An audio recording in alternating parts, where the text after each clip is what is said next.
Well, if the last 24 hours have told us anything, it's that Mark Pope and the Kentucky Wildcats are not done yet in the transfer portal.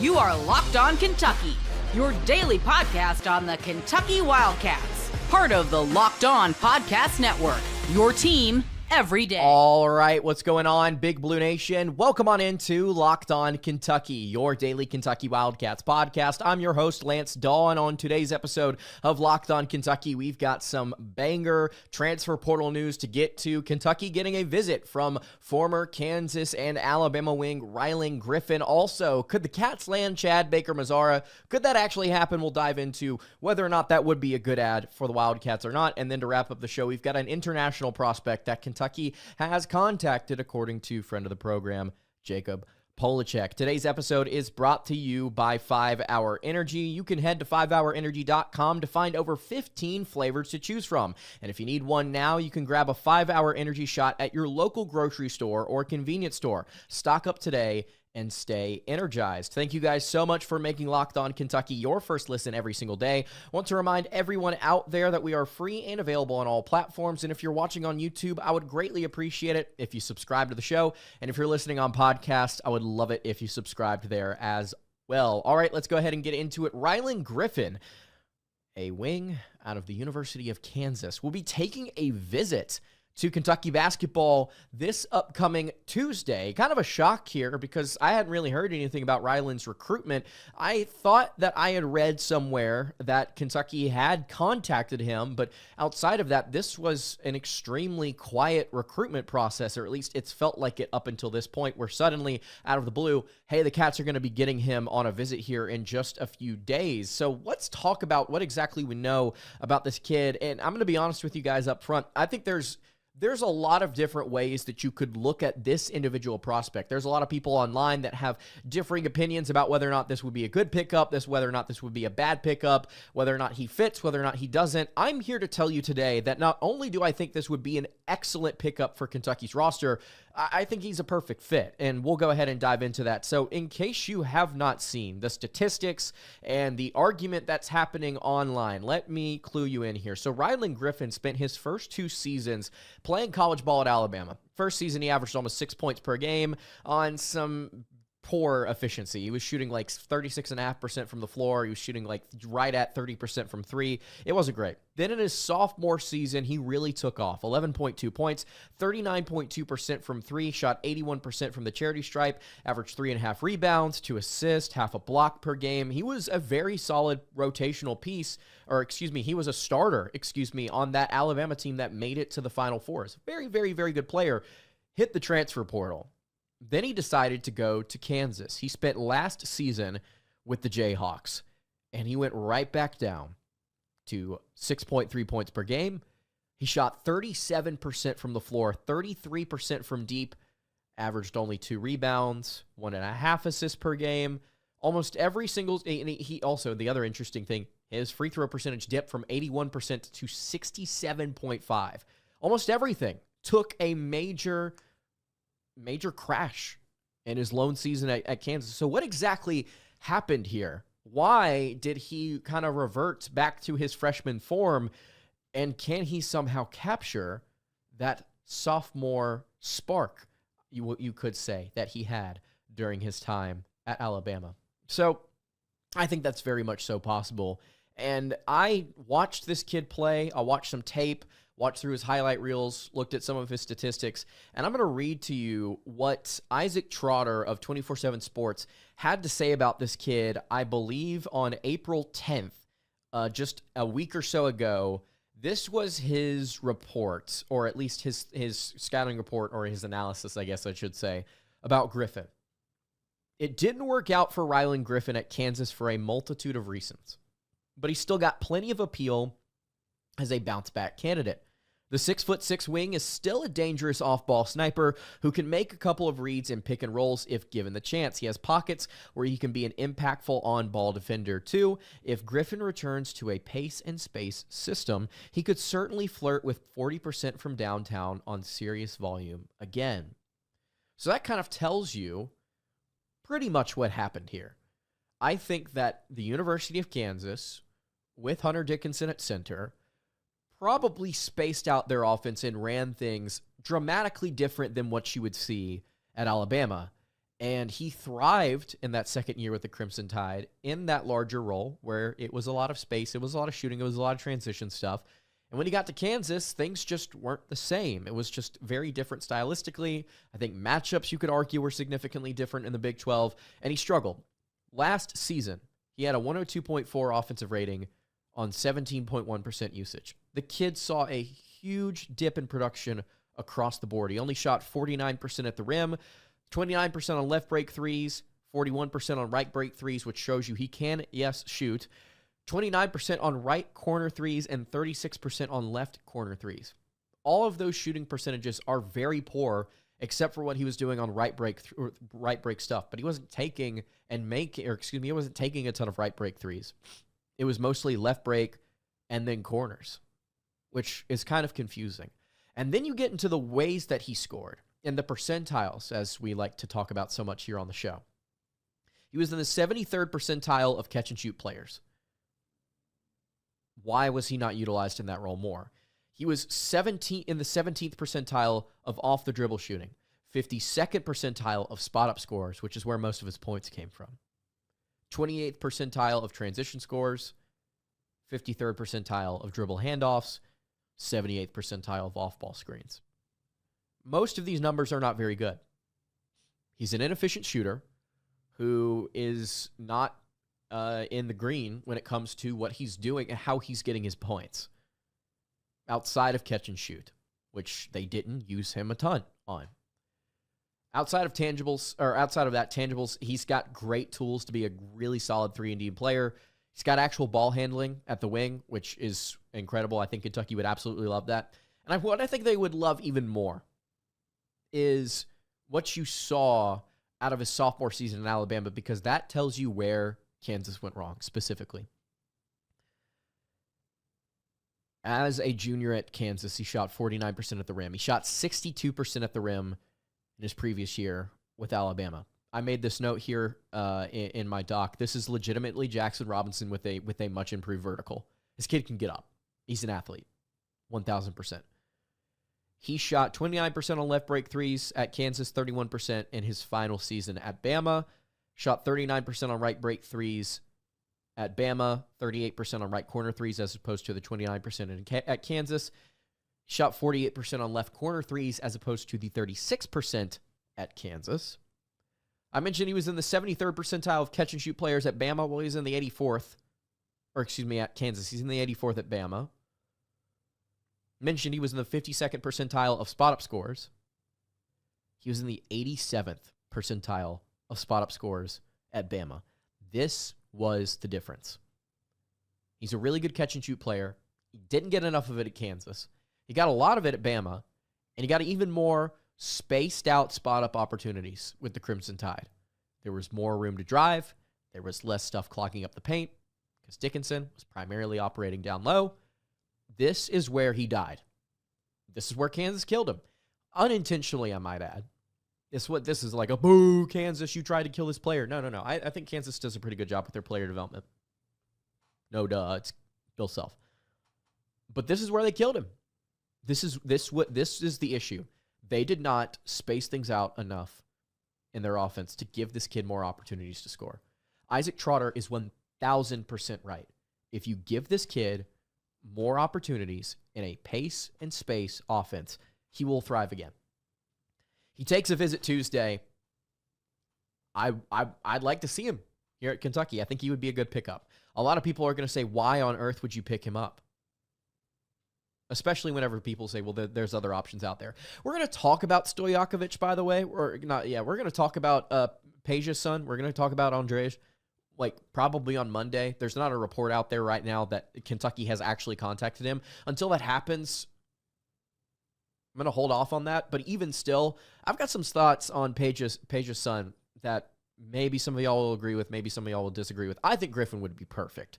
By the way, 91st percentile of dribble handoff scores at Bama. 87th percentile of off-ball screens. It's the spacing. It's the spacing and the tempo. Griffin thrives in it. I think he would be perfect here. All right, before we continue along here, I want to tell you guys about our friends over at Amazon Fire TV.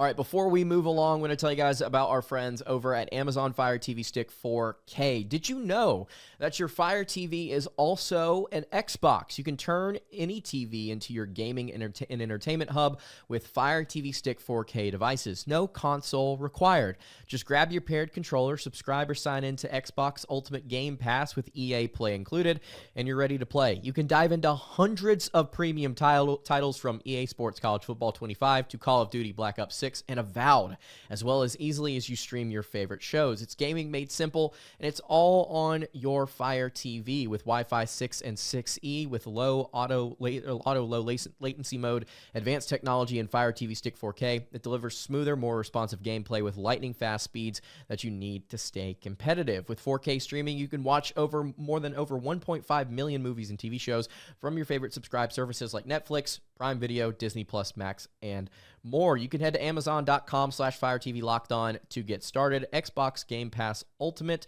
subscription and compatible controller required. Available on select devices, including Fire TV Stick 4K 2nd Gen, Fire TV Stick 4K Max 1st and 2nd Gen, and Fire TV Cube 3rd Gen. All right, continuing along here on the Friday edition of Locked On Kentucky, Lance Dawe hanging out here with you. Really appreciate you guys checking out the show today. If you've not subscribed to the YouTube channel or the podcast feed, I would love it if you did so. Let me know what you think about Kentucky basketball in the transfer portal. Do you think they can land Rylan Griffen? Do you want him? What about a guy like Chad Baker-Mazara? Let's go ahead and dive into it here. So, Mazara is an interesting case. If you're a Kentucky fan, you know who I'm talking about. You know who this guy is. He's the guy on Auburn for the past couple of seasons that's been involved in some antics on the court. Collected a lot of technicals. Obviously had that big one against Yale in the NCAA tournament 2 seasons ago that you can argue whether or not that cost Auburn the end of their season. He's in the portal. And all of the reporting coming out right now, it's a bit of an interesting story. So according to Justin Hokanson of On3, Chad Baker-Mazara had signed an NIL contract with Auburn.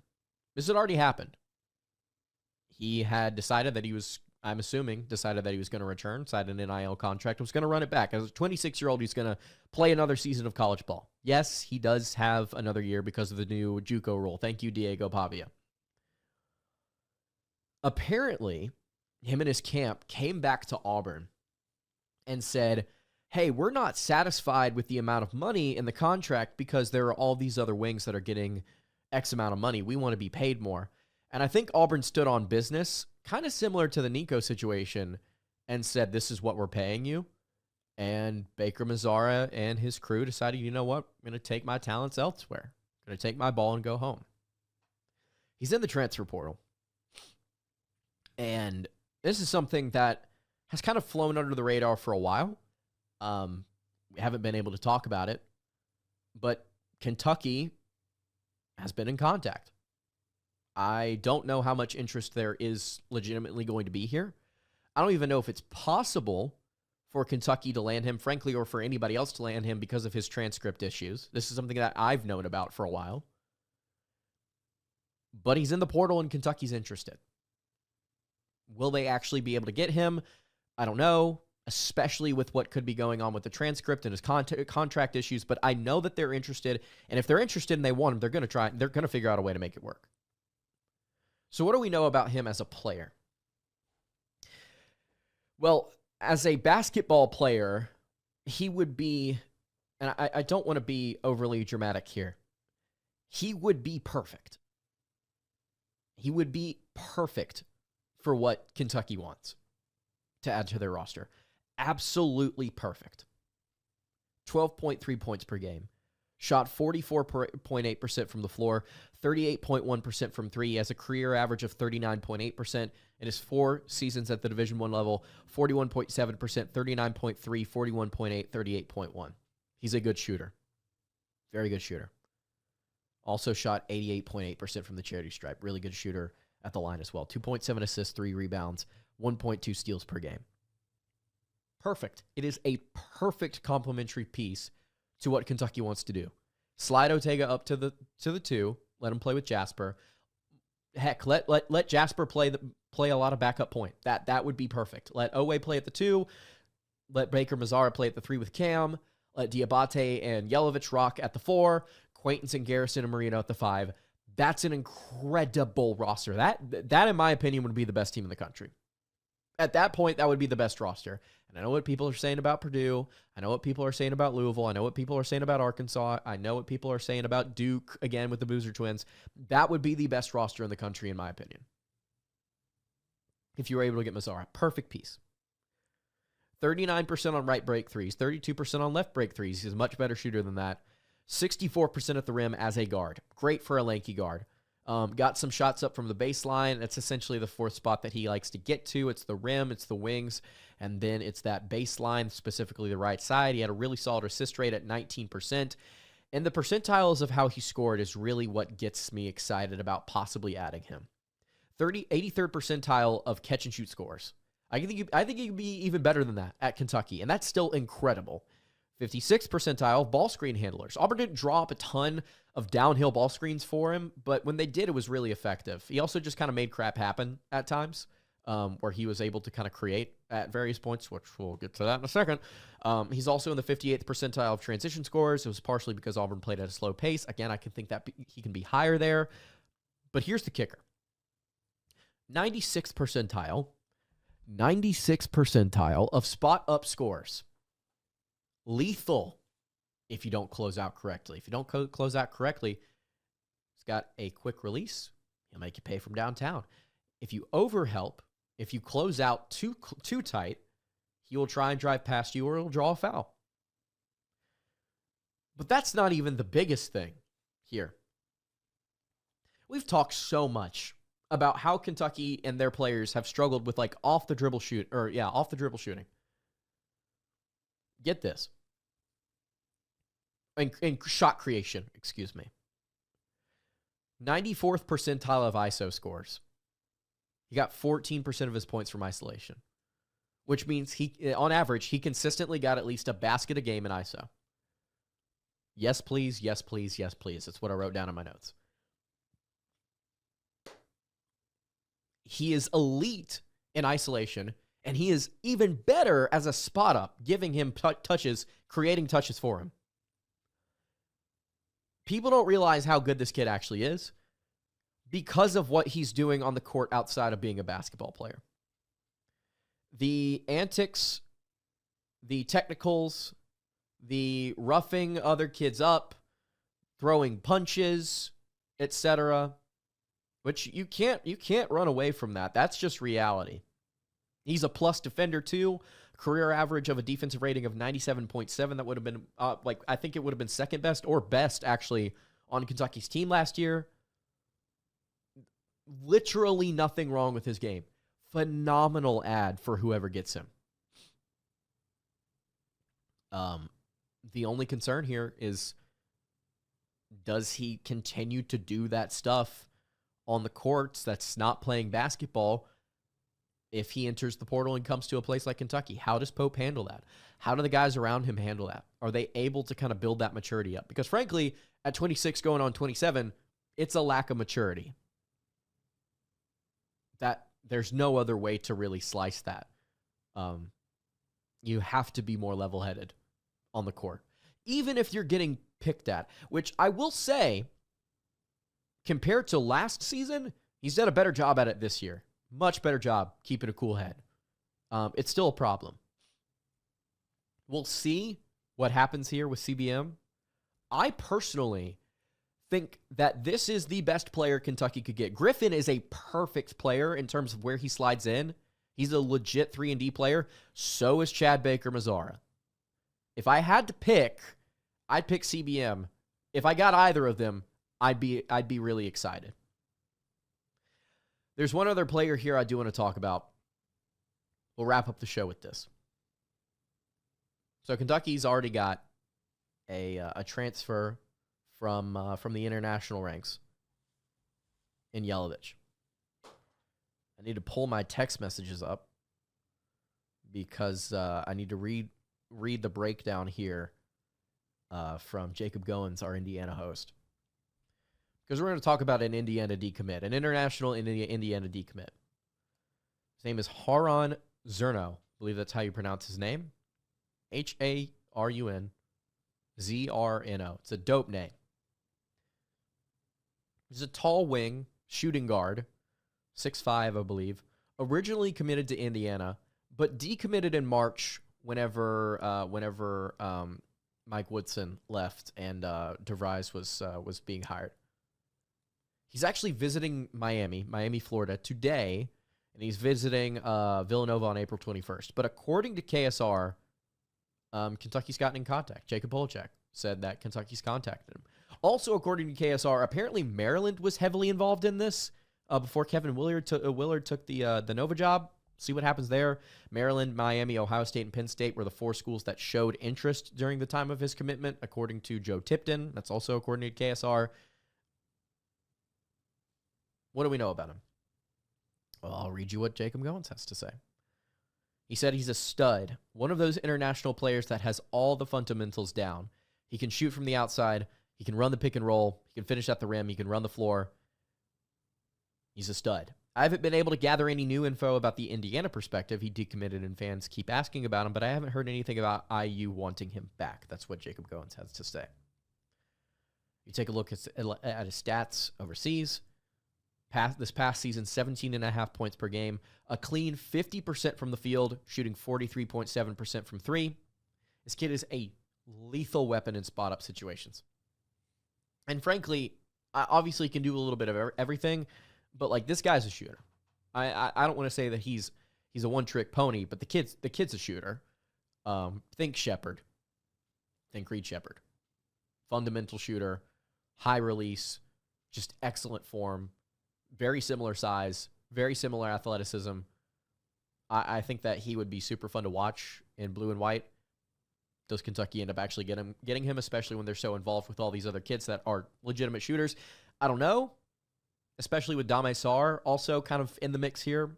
Don't know where that's going to end up going. At least Kentucky's involved. It's a very fluid situation for UK right now. We'll see what happens. We'll see if Kentucky's able to get any of these kids. Zrno, Chad Baker-Mazara, somebody like Rylan Griffen. There's a lot of options right now, guys. Kentucky is not done adding to their roster. And I'm really excited about it. That's going to do it for today's episode of Locked On Kentucky. You can follow the show on Twitter at Locked On UK. Follow me on Twitter at Lance_, and follow the show over on Instagram. That's a Kentucky podcast. Any questions, comments, concerns, you can leave those in the YouTube comments below. Hit me on the socials. I will see you all on Monday for another episode of Locked On Kentucky. Hope you guys have another great rest of your day. And God bless.